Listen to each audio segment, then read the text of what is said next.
Students, இன்னைக்கு செஷனில் என்ன பார்க்க போகிறோன்னா, நான் ப்ரீவியஸ் வீடியோஸில் உங்களுக்கு நான் வந்து செட் ஆஃப் கொஷின்ஸ் கொடுத்தேன் இல்லையா. ஸோ அதுக்கெல்லாம் ஆன்சர்ஸ் வந்து நான் டிஸ்கஸ் பண்ண போகிறேன் one by one. So please listen to me carefully. So what is a question? The electric charge for electro deposition of one equivalent of substance. Charge கேட்டிருக்காங்க for one equivalent of substance. இந்த மாதிரி வந்த உடனே நமக்கு என்ன formula ஞாபகம் வரணும் அப்படின்னாக்கா, our law of chemical equivalence. The charge from one equivalent of electrons will deposit what? One equivalent of the substance. So what is the charge of one equivalent of electrons? We know 96,500 coulombs. So இதை பார்த்த உடனே நம்ம என்ன பண்ணுவோம் அப்படின்னாக்கா, this is 1 ampere second, இது கிடையாது 96,500 coulombs per second. டக்குன்னு இதை கிளிக் பண்ணிடுவோம். ஆனால் பர் செகண்ட் எங்கேருந்து வந்தது? இது வந்து நம்ம யூனிட்லேயே கிடையாது இல்லையா. So the answer is charge on 1 mole of electrons.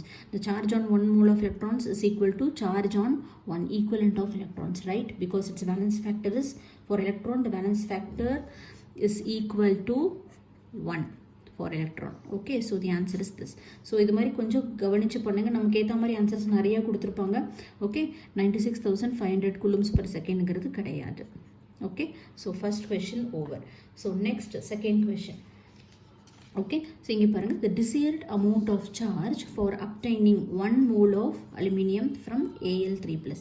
So இங்கே வந்து they speak in terms of 1 moles. அப்போ நீங்கள் வந்து என்ன பண்ணணும், ஸ்டாய்கியோமெட்ரிக் ஈக்குவேஷன் தான் எழுதணும். எவ்வளோ charge கிடைக்குதுங்கிறாங்க Al3+ when it converts to Al. So how much charge needed அப்படிங்கிறாங்க. So how much electrons? We need 3 electrons, right? Okay, we need 3 electrons. For 1 mole of Al3+, you need 3 electrons. So how much charge you need? You know, charge on 1 mole of electrons is equal to 96,500 coulombs. So this is the answer, 3 into 96,500. See, they are speaking in terms of moles. அதனால நம்ம அந்த equation எழுதிட்டு எழுதுவோம். So இப்படி எழுதினாலும் correct, இல்லை 3 Faraday அப்படிங்கிறதுனாலும் correct. Okay, 96,500 coulombs is with nothing but 1 Faraday. Okay, so your second question, electrochemical equivalent of a substance is given and what is its equivalent weight? You know what is electrochemical equivalent? Z is equal to E divided by 96,500 and they have given the value of Z. Okay, so when you substitute here, the value of E is equal to, okay, I already found out the value is 65. Okay, and not this one and not this one. Okay, so please calculate and check. Then see, here is a very wonderful question. இங்க பாருங்க, time required to remove electrolytically 1/4 of silver from 0.2 liters of 0.1 molar AgNO3 solution by a current of 0.1 amperes. இதை பார்த்த உடனே ஐயோ ஏதோ டிஃப்ரெண்ட்டான question கேட்டிருக்காங்க அப்படின்னு சொல்லிட்டு இந்த கொஷினை ஸ்கிப் பண்ணிட்டு போகிறவங்களும் இருக்காங்க. பட் இட் இஸ் ஒன்றுமே இல்லை. உங்களுடைய பேசிக்ஸ், உங்கள் வந்து ஃபண்டமெண்டல்ஸ் எவ்வளோ ஸ்ட்ராங்காக இருக்குங்கிறத அவங்க அடிக்கடி வந்து செக் பண்ணிப்பாங்க. ஸோ இங்கே பாருங்கள், so this is your electrolysis, right? So you will have a anode and you will have a cathode. Okay, இப்போ நீங்கள் என்ன எடுத்திருக்கீங்க அப்படின்னாக்கா, இங்கே வந்து AgNO3 எடுத்திருக்கீங்க. ஸோ வாட் ஹேப்பன்ஸ், இங்கே என்ன நடக்கும் அப்படின்னா, your silver is going to deposit around this கேத்தோடில் டெபாசிட் ஆக போகுது. ஆனால் அவங்க என்ன கேட்டிருக்காங்க, கொஞ்சம் ட்ரிக்கியாக கேட்டிருக்காங்க. இந்த எலக்ட்ரோலைட்டை டேரெக்டாக மோல்ஸ்லேயோ வெயிட்லேயோ கொடுக்காம அவங்க என்ன கொடுத்துருக்காங்க அப்படின்னா, they have given in 0.2 liters, okay, of 0.1 molar அப்படின்னு கொடுத்துருக்காங்க. மொலாரிட்டி லிட்டர்ஸ் இப்படி கொடுத்துருந்தா நான் எப்படி வந்து டிரைவ் பண்ணணும் அப்படிங்கிறது உங்களுக்கு நான் சொல்லியிருக்கேன். என்னோடய வீடியோஸ் நீங்கள் ரெகுலராக ஃபாலோ பண்ணுறீங்கன்னா இது வந்து உங்களுக்கு ஈஸியாக இருக்கும். அப்படி தெரியாதவங்க பேசிக் கான்செப்ட்ஸ் அந்த இதில் வந்து நான் மொலாரிட்டியில் டிஸ்கஸ் பண்ணியிருக்கேன். So this is volume. Okay, if you multiply this with what? மொலாரிட்டியோட மல்டிப்ளை பண்ணிங்கன்னா you will get moles. So how it is, இங்கே பாருங்கள், 0.2 liters. What is molarity? 0.1 moles per liter. That is the unit of molarity, right? So liter cancel ஆகிடும். So you will get 0.02 moles. இதுதான் வந்து total number of moles. அதை தான் வந்து அவங்க என்ன சொல்லியிருக்காங்க, ஸ்ட்ரெயிட்டாக கொடுக்காம அவங்க இந்த மாதிரி கேட்டிருக்காங்க. Okay, if you are strong in basics, nobody can shake you. Okay, இது நான் ஏற்கனவே உங்களுக்கு ஸ்டெப் வைஸாக தான் நான் சொல்லிட்டு இருக்கேன். ஸோ வந்து ப்ளீஸ் டூ ஃபாலோ. மோல்ஸ் கொடுத்துட்டாங்க. So again they are asking what is a time required. இதில் 1/4 ஆஃப் த சில்வர். இப்போ எப்படி இருக்குது, இதில் வந்து 0.2 moles. This is the total moles. Okay, this is the total moles. And what is a 1/4 of this mole? 1/4 of 0.02 moles will be equal to what? இது வந்து நீங்கள் 4 divide பண்ணிங்கன்னா 0.005 moles. So this much amount of silver has to deposit, and what is the time for that? They are asking the time for 1/4 of 0.2 moles. Okay, so here what எந்த formula எடுத்துட்டா நமக்கு வந்து ஈஸியாக இருக்கும்? எந்த formula? So n is equal to, so நம்ம வந்து மோல்ஸில் இருக்கிறதுனால n is equal to I into T divided by 96,500, okay, into valence factor. ஓகேவா? ஸோ இங்கே பாருங்கள், what is the number of moles that has to get deposited? 0.005. current வந்து எவ்வளோ ampere சொல்லியிருக்காங்க அப்படின்னாக்கா, current 0.1 ampere they have given. time we have to found out. Okay, so what is the valence factor of Ag plus, நீங்கள் ஒன்றுமே இல்லை, valence factor வந்து, so AgNO3ல என்ன இருக்குது? Ag plus NO3 minus, கரெக்டாக? So Ag plus has to deposit as Ag by taking 1 electron. So what is the change of charge here? 1 electron, correct? Number of atoms 1. So valence factor is equal to 1 for both the species.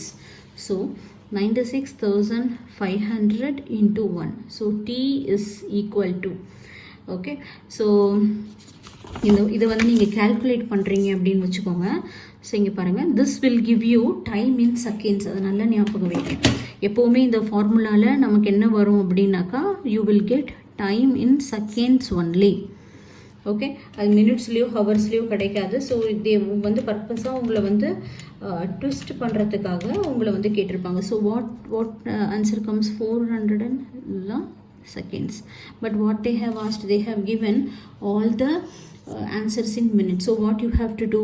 You have to multiply. Okay, sorry, you have to divide by 60. If you do so, your answer is what? 80.4 வருது. So which is 80 minutes. Okay, so like this you have to do. Don't confuse yourself. நீங்கள் படித்ததே தான், நீங்கள் presence of mind வேணும், அவ்வளோதான். இந்த நேரத்துக்கு எதை use பண்ணுறது அப்படின்னு சொல்லிட்டு, அவ்வளோதான். ஸோ இங்கே பார்த்துக்கோங்க. So a current of 9.65 amperes, okay, flowing for 10 minutes deposits 3 grams of the weight. What is the equivalent weight of the metal? So இங்கே வந்து பாருங்கள், they have given I and they have given time in minutes. So convert into seconds. So இப்போ என்ன ஆகும் அப்படின்னாக்கா 600 செகண்ட்ஸாக மாற்றிட்டோம். So this is what W they have give, and they are asking equivalent weight, இப்போ நீங்கள் நம்ம என்ன ஃபார்முலா யூஸ் பண்ணணும்?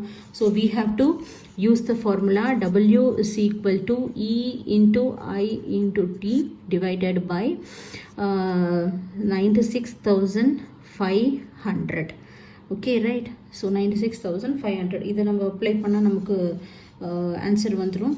ஸோ இங்கே பாருங்கள், இந்த ஒர்க் அவுட் பண்ணி பார்க்கலாம். So 3 grams is equal to E into what is amperes? Amperes is 9.65 into 600 divided by 96,500.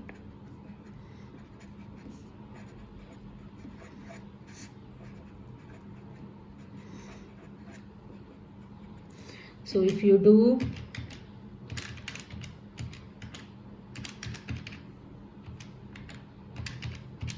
okay, so the answer comes around 50. So what the answer is? What? 50. Okay, so இப்போ இந்த இடத்துல எந்த equation நம்ம use பண்ணியிருக்கோம் பார்த்தீங்களா? So இந்த 3 equation இந்த moles வர மாதிரி ஒரு ப்ராப்ளம் நம்ம போட்டோம். அதே மாதிரி இந்த ஈக்குவேஷன் நம்ம யூஸ் பண்ணியிருக்கோம். ஸோ டிபெண்டிங் அப்பான் தட் உங்களுக்கு வந்து தெரியணும் என்ன ஈக்குவேஷன் எடுத்தால் சீக்கிரம் இது முடியும்னு சொல்லிட்டு. So it depends upon you.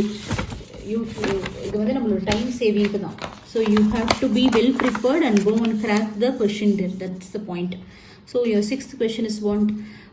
So coulombs டேரெக்டாக பாருங்கள், சார்ஜ் வந்து க்யூவே கொடுத்துட்டாங்க. வாட்? ஐ தனியாக டைம் தனியாக இல்லை, ஆம்பியர்ஸ் தனியாக டைம் தனியாக கொடுக்காம குலூம்ஸே டேரெக்டாக கொடுத்துட்டாங்க. electricity was passed through the electrolyte and 2.977 grams. This is the weight of the metal deposited with atomic mass. With atomic mass கொடுத்திருக்காங்க. Okay, find the charge on the metal cation. இதில் சொன்ன உடனே இது வந்து அவுட் ஆஃப் சிலபஸ், ஐயோ ஏதோ வித்தியாசமாக கேட்டுட்டாங்க அப்படின்வாங்க. ஸோ வந்து ஒன்றுமே கிடையாது.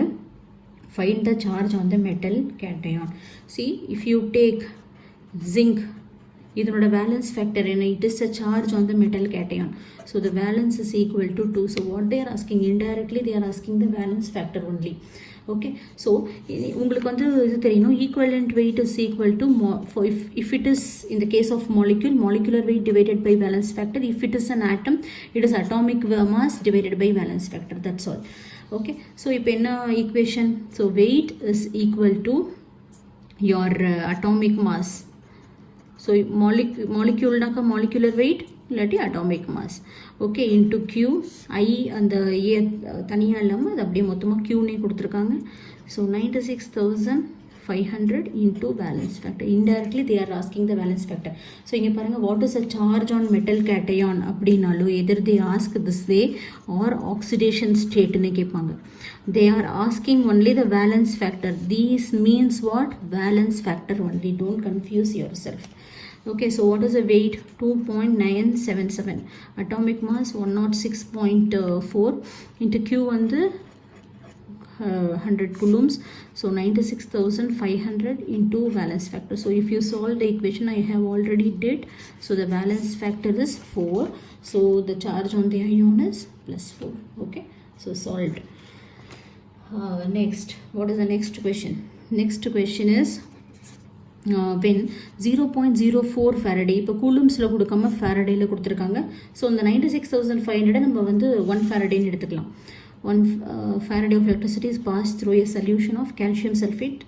Then the weight of Ca2+, calcium 2+ metal deposited at the cathode. So இங்கே வந்து பாருங்கள், இங்கே நார்மலான ஃபார்முலா தான் நம்ம வந்து யூஸ் பண்ண போகிறோம். So what is that? weight is equal to molecular mass or something. So I into T divided by 96,500 into valence factor. So in the I into T they have given in terms of Faraday, the Q value in terms of Faraday. So இந்த 96,500 வந்து நம்ம என்ன சொல்லலாம்? 1 Faradayன்னு எடுத்துக்கலாம். Okay, so வந்து mat easy. So இப்போது நான் உங்களுக்கு ஒன்று சொல்லித்தரேன். ஸோ இந்த மாஸ் வந்து என்ன போடுறதுன்னு உங்களுக்கு தெரியாது. ஸோ இன் திஸ் கேஸ் இங்கே கால்சியம் சல்ஃபேட் கொடுத்துருக்காங்க. யூ டோன்ட் நோ, பீப்புள் என்ன பண்ணுவாங்க, பசங்க வந்து கால்சியம் சல்ஃபேட்டுடைய மோலிகுலர் வெயிட் எல்லாம் போட்டு கன்ஃபியூஸ் பண்ணிப்பாங்க. ஸோ ஸ்ட்ரிக்டாக ஒன்று ஞாபகம் வச்சுக்கோங்க, எந்த மெட்டல் டெபாசிட் ஆகுதோ, what metal they are asking, இல்லை what gas they are asking, focus only on that. அதனுடைய மாதம் மாத்திரம்தான் நீங்கள் கால்குலேட் பண்ணணும். அந்த அட்டாமிக் மாதம் மாத்திரம்தான் நீங்கள் போடணும். அதனுடைய வேலன்ஸ் ஃபேக்டர் மாத்திரம்தான். மீதி உள்ள அணையோனை பற்றி நீங்கள் கவலைப்பட வேண்டாம். ஓகே, ஸோ இப்போ ஒரு கன்ஃபியூஷன் இருக்கும், என்ன எலக்ட்ரோலைட் எடுத்திருக்கோம், மொத்த எலக்ட்ரோலைட், இதெல்லாம் வந்து பசங்க பண்ணுற சின்ன மிஸ்டேக்ஸ், அவ்வளோதான். ஸோ கால்சியம் 2+, ஓகே, இதில் என்ன இருக்குது, இதில் கால்சியம் 2+ இருக்கு இல்லையா, it is going to reduce as calcium, அவ்வளோதான். இதனுடைய valence factor change in oxidation number வந்து பார்த்தீங்க அப்படின்னாக்கா 2 electrons இருக்குது. Okay, 2 electrons, number of atoms is also 1. So இங்கே வந்து வேலன்ஸ் ஃபேக்டர் வந்து பார்த்தீங்கன்னா இந்த ஸ்பீஷீஸ்க்கும் வேலன்ஸ் ஃபேக்டர் 2 தான் வரும், இந்த ஸ்பீஷீஸ்க்கும் வேலன்ஸ் ஃபேக்டர் 2 தான் வருது. Okay, so what is atomic mass for this? Atomic mass for calcium is 40 grams. புரியுதா? சல்ஃபேட்லாம் நமக்கு வேண்டாம், தேவையில்லாத ஸ்டோரிஸ். ஸோ வந்து பாருங்கள், weight, what is a weight அப்படின்னு கேட்டிருக்காங்க. வெயிட் தான் நம்ம கால்குலேட் பண்ணணும். 40 into Faraday ஸ்ட்ரைட்டாக கொடுத்துருக்காங்க. 0, இது கூலும்ஸ்னால் கிழியும் கூலும்ஸ், இது ஃபேரடேங்கிறதுனால நான் இங்கே 1 Faraday. Okay, so what is a valence factor? 2. Okay, so the weight is equal to, so when you calculate 40 into 0. Okay, so which comes around 0.8 grams. So the answer is what? So if you do it systematically and without confusing yourself, கண்டிப்பாக எல்லாருமே நல்லா செய்வீங்க. இது வந்து ஒரு பெரிய விஷயமே கிடையாது. ஃபார் யோர் கேலிபர் கண்டிப்பாக எல்லாருமே பண்ணணும். The problem is we go tensed and we confuse ourselves, அவ்வளோதான். Okay so the last question. So இங்கே பாருங்கள், ஹவு மச் குளோரின் ஒரு கேஸ் வச்சு ஒரு எல்லாமே நம்ம வந்து சாலிடாக போட்டோமே, அதனால் இதை வச்சு எல்லாமே கவர் பண்ணலான்னு எடுத்திருக்கேன். How much chlorine will be liberated on passing 1 ampere current for 30 minutes through NaCl solution. Here the current is given, the time is given in 30 minutes. மினிட்ஸில் இருக்கிறதுனால நம்ம என்ன பண்ணணும், கண்டிப்பாக அது வந்து செகண்ட்ஸுக்கு நம்ம வந்து மாற்றிக்கணும். So which is 1800 seconds. Okay, how much chlorine, this is what 1 ampere current இருக்கு. Okay, ஸோ இது வந்து வெயிட் வந்து கேட்குறாங்க. ஸோ இங்கே பாருங்கள், ஸோ குளோரின் கொடுத்துருக்காங்க இல்லையா, weight is equal to molar mass into I into T divided by 96,500 into valence factor. இப்போ பாருங்கள், சோடியம் குளோரின் கொடுத்ததுனால சோடியம் குளோரைட்லாம் வச்சு கன்ஃபியூஸ் பண்ணக்கூடாது. என்ன கேட்டிருக்காங்களோ குளோரின் வந்து வில் பி லிபரேட்டட்னா பசங்களுக்கு வந்து வெறும் குளோரினை போட்டு முடிப்பாங்க. குளோரின் அப்படியா, chlorine is a diatomic gas. ஞாபகம் இருக்கா? குளோரின் எல்லாமே வந்து எது டைஅட்டாமிக்காக இருக்குன்னு நான் சொல்லியிருக்கேன் உங்களுக்கு. So hydrogen, your fluorine, bromine, chlorine, iodine எல்லாமே டைஅட்டாமிக்காக இருக்கும். So what is the reaction happening? Chlorines NaClல இருக்கிற Cl minus, okay, it is going to மீதி எலக்ட்ரான்ஸ் எல்லாம் நீங்கள் வந்து போடணும்னு அவசியமே இல்லை. இதை ஏற்கனவே பேலன்ஸ் ஃபேக்டரில் நான் சொல்லியிருக்கேன் எப்படி கண்டுபிடிக்கணும்னு சொல்லிட்டு. ஸோ இங்கே வந்து பாருங்கள், so what is a change in electron? So this is -1 oxidation state, this is in 0 oxidation state. So இதில் வந்து பார்த்தீங்க அப்படின்னா what is a change in electron? 1 electron தான் டிஃப்ரென்ஸ். ஸோ இப்போது குளோரின் தானே, குளோரின் தான் கேட்டிருக்காங்க. அப்போ அதனோட பேலன்ஸ் ஃபேக்டர் தான் நமக்கு வேணும். So balance factor is equal to what? எத்தனை ஆட்டம்ஸ் இருக்குது? 2 into the change in electrons 1. So valence factor of chlorine gas is equal to 2. ஓகேவா? So apply in this formula. So இங்கே வந்து பாருங்கள், what is a molecular weight of chlorine? புரியுதா? இங்கே Cl2 பற்றி தான் பேசுகிறோம். Cl2 பற்றி பேசிட்டு இங்கே 36.5ன்னு போட்டிங்கன்னா தப்பு. ஒரு குளோரினுக்கு தான் 36.5. அப்போ குளோரின் கேஸுக்கு என்ன வரும்? 72 வரும். கரெக்டாக 71.2வா? Wait a minute. ஸோ தப்பு பண்ணக்கூடாது இல்லை, நான் 35.5. So which is what? 71.2 வரும் grams. Okay, so 71.2 into current is equal to 1 ampere, time is equal to 1800, 96,500. What is the valence factor we found out? 2. So if you solve this, what will be your answer? The answer is 0.66 grams. Okay, இங்கே பாருங்கள், moles அது இதுன்னு கொடுத்து confuse பண்ணியிருக்காங்க. So the answer is 0.66. புரியுதா? என்ன component இதாகுதோ, deposit ஆகுதோ, discharge ஆகுதோ, யூ ஹாவ் டு ஃபோக்கஸ். நீங்கள் அதனுடைய வெயிட்டை தான் நீங்கள் எழுதணும். அதே மாதிரி அதனோட பேலன்ஸ் ஃபேக்டரை தான் கண்டுபிடிக்கணும். Okay, so hope you all understood this concept very well. Okay, so please try more problems in it. If you have any problem, any doubts, you can ask me very well in the comment section. Okay, so thank you. Please like, subscribe and share with your friends. Okay, thank you so much.